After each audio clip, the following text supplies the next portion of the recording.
नेपाल का एक छोटा सा गांव जो बहुत सी छोटी बड़ी पहाड़ियों से घिरा हुआ था।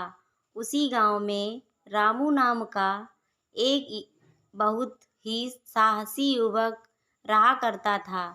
रामू परेशानियों से जूझने में नहीं बल्कि उसे ख़त्म करने में विश्वास रखता था। रामू ये बात बचपन से सुनता आया कि यहाँ से कुछ ही दूरी पर एक काली पहाड़ी है जिस पर चढ़ना बहुत मुश्किल है।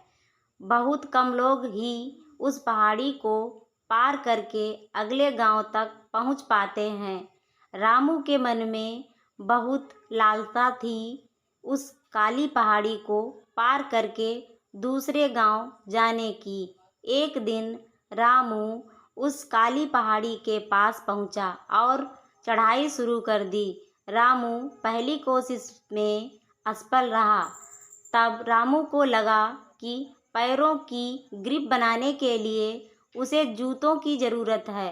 रामू घर से जूते ले आया और फिर से चढ़ना शुरू कर दिया। इस बार कुछ ऊपर तक पहुंच तो गया, लेकिन चोटी तक पहुंचने में असफल रहा। अब उसे लगा कि एक लाठी के सहारे की ज़रूरत है। रामू लाठी भी ले आया।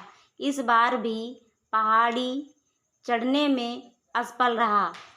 इस तरह 9 से 10 बार प्रयास करता रहा, लेकिन असफल रहा।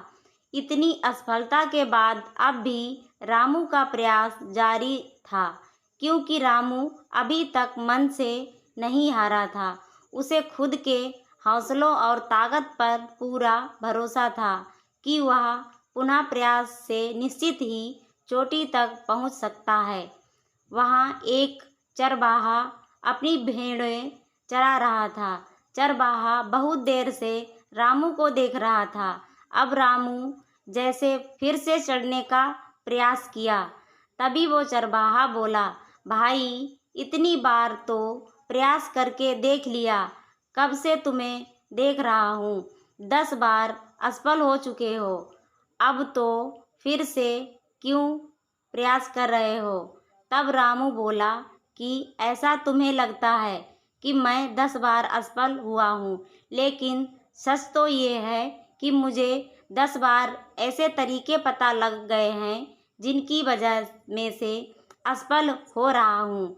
इतना बोलते हुए रामू ने फिर से पूरा जोश के साथ चढ़ना शुरू किया और इस बार सफलतापूर्वक पहाड़ चढ़ गया। इस कहानी से हमें यह सीख मिलती है कि अपनी असफलताओं को अपनी कामयाबी के बीच का पत्थर मत बनने दो। यदि मेरी कहानी आपको पसंद आए तो मेरे चैनल को सब्सक्राइब ज़रूर कीजिए।